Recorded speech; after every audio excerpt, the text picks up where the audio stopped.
In the late 2000s to early 2010s, it seems like zombies were everywhere, from bog-standard zombie stories like The Walking Dead to the more comedic zombie flicks like Zombieland.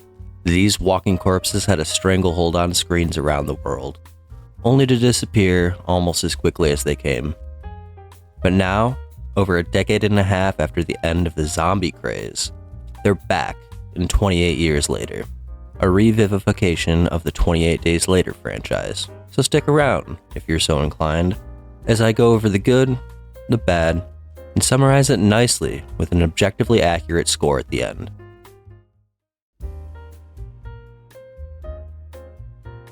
The best part of this movie is by far the tone. Whereas zombie movies of decades past typically had a more gritty, claustrophobic, run-for-your-life sensibility about them, 28 Days Later seems to draw more inspiration from the world of fantasy, and dare I say, is almost Tolkien-esque in its motifs. This fantasy aesthetic is further bolstered by the fact that there are almost no guns in this movie, because why would there be? In the fiction of the universe, the rage virus has subsumed the United Kingdom, cutting it off from the world at large for, as you might have guessed, 28 years. Meaning the only things that the survivors have are the things that they can scavenge and repurpose from the remnants of their former society.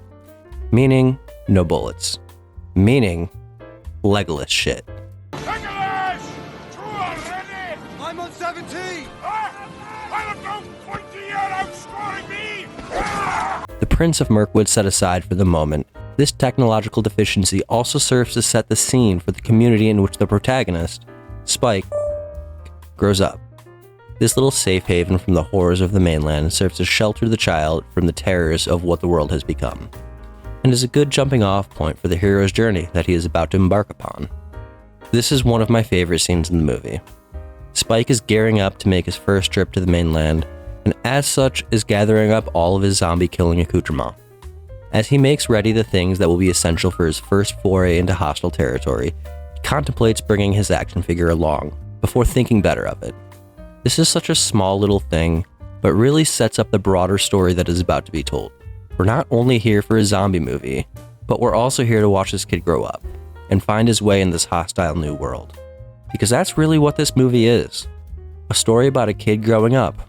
And in line with this, I thoroughly enjoyed how Isla and her disease were handled. In the early scenes, it's somewhat alluded to that Isla may be suffering from some sort of slow variant of the rage virus, or some sort of esoteric, universe-relevant illness, and the curing of this illness is the impetus for Spike setting out on his quest. But when Dorothy finally arrives at the wizard, it isn't some sort of fantasy illness that can be treated. It's cancer. Just normal old cancer. When this is revealed, and it's revealed that there's nothing that can be done about it, the story sort of changes from an adventure film to something a bit more personal. A story about a kid coming to grips with the loss of his mother. Memento mori. Remember, we all must die. But through this, he also comes to realize what is important in this world. Memento amoris. Remember, we all must love. But just as there is death, there is also life. One of the zombies earlier in the movie gave birth to an uninfected child. And it is through the juxtaposition of the death of Isla and the birth of this child that the duality of life and death is touched upon, elevating 28 years later to something a little bit more than merely a spectacle of zombie slaughter. Closing out this section of the video, I'm just going to touch on some stylistic things that I really enjoyed. These things are obviously more shallow than the nature of life, death, and so on, but they're things that I enjoyed nonetheless, and I feel I would be remiss if I did not at least mention them. First of all, the vast majority of the zombies in this movie are naked, and I think this works very, very well. Because as much as the concept of being chased by cannibal corpses is chilling in and of itself, that terror is that much more terrifying when you can hear their decaying dongs slapping against their thighs as they run you down. Speaking of dongs, the concept of an alpha zombie is far from a novel thing. That being said, it does add an element of intensity to all of the chase sequences. We've all seen a zombie movie before. Hell, at this point we've probably seen half a dozen zombie movies. They just aren't as frighteningly novel as they once were. So how do we make zombies scary again? Make them bigger, stronger, and harder to kill. Simple as that.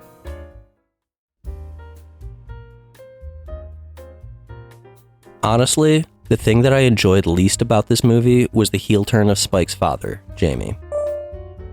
In the early portion of the film, this man was portrayed as such a loving, supportive father. During the first outing, Jamie served as an excellent mentor/guide for Spike, leading him through the perilous mainland and looking over the boy as he underwent his rite of passage. It was honestly very reminiscent of Aragorn, son of Arathorn, leading the hobbits to Weathertop, and I very much enjoyed this dichotomy. Gentlemen, we do not stop till nightfall. What about breakfast? We've already had it. We've had one, yes. What about second breakfast? So to have Jamie do an almost complete 180 characterization-wise just kind of left me with a sense of narrative whiplash. I mean, I get why they did it. They needed to give Spike a reason to leave the safety of the village. But I can't help feel that this could have been accomplished without walking back the wholesome relationship between the boy and his father that had been so well established earlier in the film. Speaking of characters that I have mixed feelings about, I'm of two minds about Dr. Kelson. On the one hand, I think a doctor-type character could be really cool and work very well in this type of story. A sort of Jane Goodall, but for zombies, living among them and studying them in an attempt to find the cure. This type of character would work particularly well in the 28 Days franchise because these particular zombies aren't even technically undead. They're humans who have been infected with a virus. So a character that is relentlessly working to find a cure for this virus would absolutely make sense in the fiction of the universe. On the other hand, that isn't really what Kelson is doing. He's really just spending his time making a large modern art display. And don't get me wrong, I enjoy a good pile of skulls as much as the next guy. But this seems like such a waste of what could have been a more interesting and narratively relevant character, which leads into the platonic form of narratively irrelevant characters. This Swedish guy.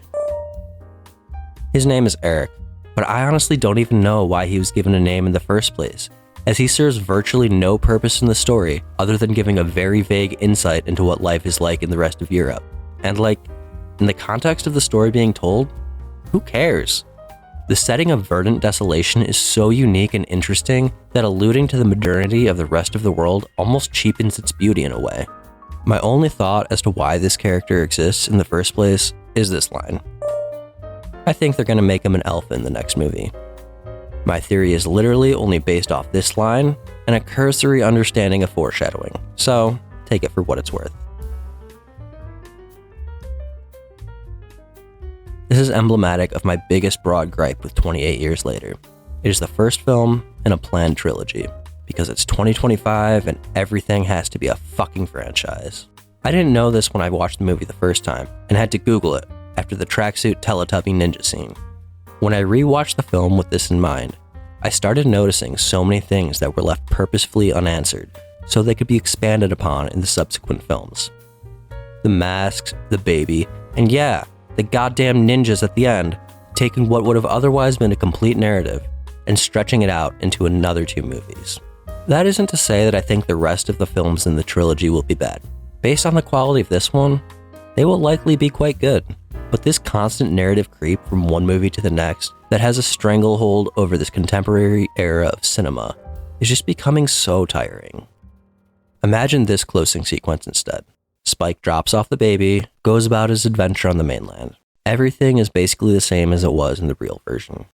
He catches a fish, cooks it, and starts eating before he is set upon by some zombies. He dispatches some of them, but more keep coming. Only now, instead of the rescue ninjas, we cut to black as he looses his last arrow.